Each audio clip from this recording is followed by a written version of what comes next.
Hey there, guys, and welcome to another Factorio Friday Facts discussion number 287. Just bugs again, and Afflixion is here as always. Hello, everyone.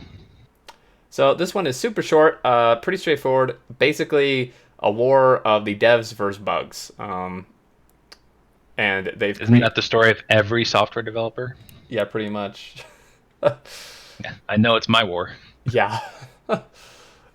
It's definitely a difficult time, especially after big releases. You can see here in this graph, number of crashes per day. So this is like the 3rd of March to the 10th, and then the 10th to the 17th, and you can see here on whatever this would be, like the 11th or something, there was over 2,000 crashes on that day. That's a lot. Yeah, and then the caption is the massive spike is the specific crash we talked about in the last Friday Facts. Yeah. Uh, and then a couple other spikes, that were like 900, 950 or something. But you can see the amount of crashes initially, like when they released, compared to what's now, is it's much less now. Yeah, on average, it's much lower number of crashes. Every spike up that we see is most likely a new release. Yeah, definitely. Let me do the math real quick. We're on 17.17. Yeah, sounds about right. Yep. So next is the EGX Resd, I think. Resid. It's an event they will be attending in 2 weeks. So Clone has been finishing all the preparation work, such as furniture and equipment rental, accommodation, our itinerary, etc. We'll have a booth in the South Vault with a couple of PCs for playing the game. If you're also attending, be sure to pop by. They may have some free swag. This will probably be the only conference we'll exhibit that at this year, as there is some non-trivial team effort in arranging our attendance.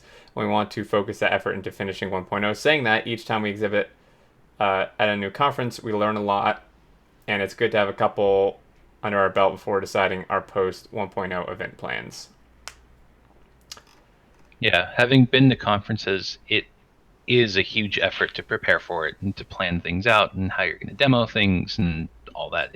It's a huge pain to do that. So if they're refocusing their efforts on 1.0, that's a good sign. Yeah, definitely.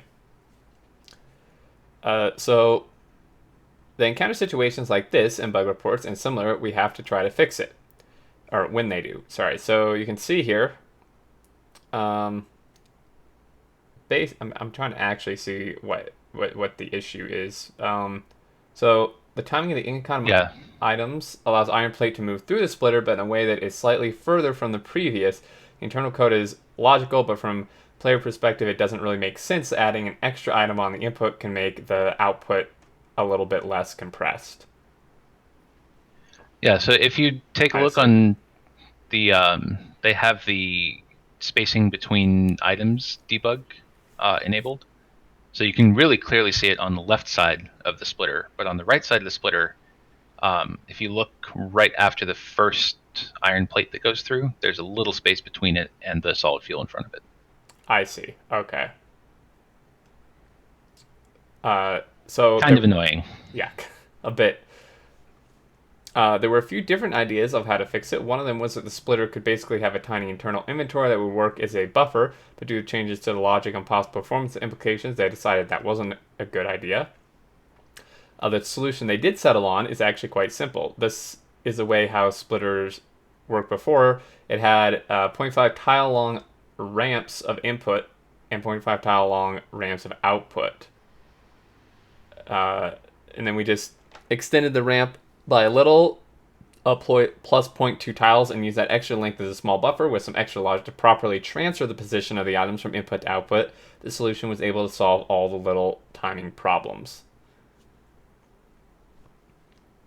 And you can kind of see there. So the Yeah. input is zero So point it's fully 0.7. compressed on the output. Yeah, definitely better.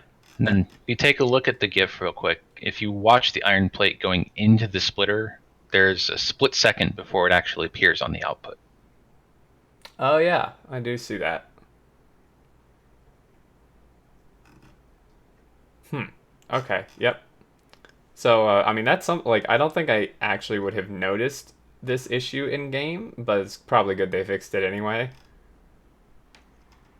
Yeah, I mean, if the only situation this would have applied was if you were merging two belts together and you depended on absolutely 100% throughput.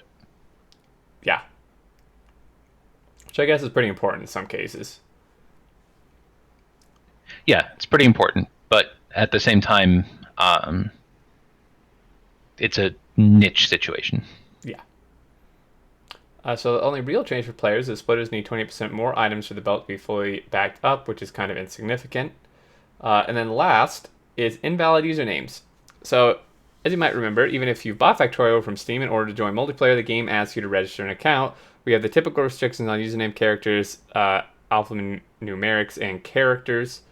Um, Back in December, one of our developers made a slight code edit that inadvertently made it possible to register an account from in-game without checking whether the username is valid. In 2 months, we have gathered 1,945 registered accounts that don't conform to the intended restrictions. Things mostly work fine with arbitrary usernames, but one big problem is that it's impossible for server owners to ban people with spaces in their usernames, which is not good. That's a problem. Yeah, pretty big problem. Uh, so most people who register an account like that intend no harm, but sadly we can't let arbitrary usernames stand, so they will be asked to change their usernames on Factorio.com when they attempt to log in. My apologies to users. Too sexy for your party, not the bees. Your mom lives in a tent, and or 1 equals 1 semicolon dash dash. Yay, SQL injection. I hope you sanitize your input. Whoop. Oh man, some people's usernames. So great. Yeah, it's there's a relevant XKCD for this. I won't go into detail, but it basically sanitizes your SQL input. Someone named their kid something like drop table something something, and they deleted the whole student database. Oh my god. That's great. So that's pretty much the Friday Facts, guys. Like we said, super simple, super short. They're fixing bugs, which is awesome. Um, and I think that's pretty much it. Yeah, I like the downward trend of the crashes per day graph. Yes, it's very satisfying that it's actually quite minimal now at the very end here. Yeah, and I know this is only crashes per day, but bug reports per day should also be going down as well. Yeah, you would definitely think so. Yeah, And things are getting stable. It's been almost a month of 17 now. I can't believe it. I know, right? It goes by so fast. But yeah, I think that's it. So until next time, guys, thanks for watching. Hope you enjoy. Leave thoughts below, and we will see you later. See ya.